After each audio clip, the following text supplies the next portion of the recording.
ഒരു രാത്രി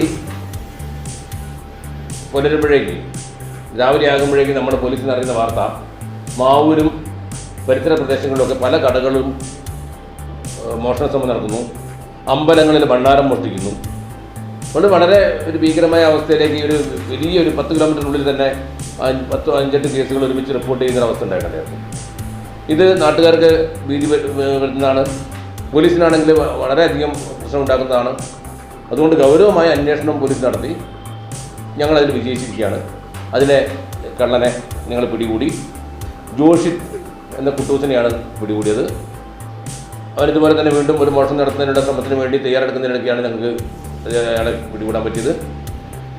സിറ്റിയിലുള്ള ഇൻവെസ്റ്റിഗേഷൻ ടീമും അതുപോലെ തന്നെ പവർ രമേഷ് ബാബു നേതൃത്വത്തിലുള്ള ടീമും കൂടി ചേർന്നാണ് പ്രതിയെ പിടികൂടിയത്. പ്രതിക്ക് നിരവധി കേസുകൾ ഇതിന് മുമ്പുള്ള ആളാണ്. ഇപ്പോൾ തന്നെ ഞങ്ങൾക്ക് ഇവിടെ കട്ടയാട്ട് അമ്പലം, അതിൽ കുട്ടായ ബിൽഡിങ്ങിലുള്ള ഒരു ഷോപ്പ്, KM ഹാർഡ്വെയർ ചെറുപ്പ, മാവൂരിലെ മിൽമ ബൂത്ത്, ആലുംപിലാക്കൽ പൂടപ്പുരയുടെ ഒരു അമ്പലം, സങ്കേതത്തിലുള്ള ഒരു ശിവക്ഷേത്രം, പയ്യോളി നടുവണ്ണൂരുള്ള കുറച്ച് സ്ഥലങ്ങൾ, വടകരയിലുള്ള ചില സ്ഥലങ്ങൾ തുടങ്ങി കുറേ കേസുകൾ നമുക്ക് റിപ്പോർട്ട് ചെയ്തിരിക്കുകയാണ്. ഇതിൽ കുറേ സ്ഥലങ്ങളിൽ ചെറിയ കാര്യമാണ് അയാളുടെ കേസ് റിപ്പോർട്ട് ചെയ്യാത്തതുണ്ട്. മറ്റ് കേസുകളെ പറ്റി അന്വേഷിച്ച് വരികയാണ്. ഇയാൾ സഞ്ചരിച്ചിരുന്ന വാഹനം, ഒരു വാഹനത്തിൽ വന്നിട്ട് ഇങ്ങനെ ചെയ്തു പോവുകയാണ് ചെയ്യുന്നത്. ആ വാഹനം നമുക്ക് കസ്റ്റഡി എടുക്കാൻ പറ്റിയിട്ടുണ്ട്.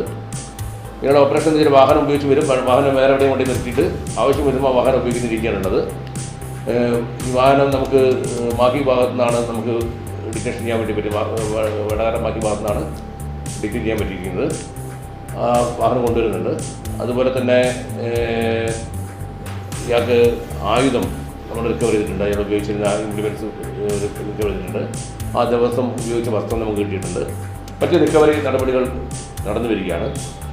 ഏതായാലും വളരെ ഒരു ശ്രമകരമായ കുറേ വീഡിയോ വിഷ്വൽസും കാര്യങ്ങളുമൊക്കെ നമ്മൾ ചെക്ക് ചെയ്യുന്ന അടിസ്ഥാനത്തിലാണ് ഇങ്ങനെ പ്രതിയെ പിടികൂടാൻ പറ്റിയത്. ഈ കടകളിൽ ചില കടകളിൽ ഈ വീഡിയോ വെച്ചതും ക്യാമറകൾ വെച്ചതും നമുക്ക് ഗുണകരമായി. ഇനിയത്തെ കാലത്ത് മാക്സിമം ക്യാമറ സർവൈലൻസ് ഉണ്ടായാൽ നമുക്ക് ഇത്തരം പ്രതികളെ പിടികൂടാനുള്ള കുറച്ചും കൂടി നല്ല ഒരു ലീഡിലേക്ക് പോകും. ആ ഒരു ലീഡ് കിട്ടിയെന്ന് മാത്രം, ആ ലീഡ് വെച്ചിട്ട് നമ്മൾ ഡെവലപ്പ് ചെയ്തിട്ടാണ് ഈ ഒരു കള്ളനിലേക്ക് മോഷ്ടാവിലേക്ക് നമുക്ക് എത്തിപ്പെട്ടത്. ഇതൊരു പോലീസിൻ്റെ ടീം വർക്കിൻ്റെ ഗുണമാണ്. ഒരു മികച്ച ടീം വർക്കിനുള്ള എല്ലാവരുടെയും ഒരു പോലീസ് ഉദ്യോഗസ്ഥരുടെ കൂട്ടായ്മ പ്രവർത്തനത്തിൻ്റെ ഫലമായിട്ടാണ് ഇങ്ങനൊരു ഡിറ്റക്ഷൻ ഉണ്ടായിട്ടുള്ളത്.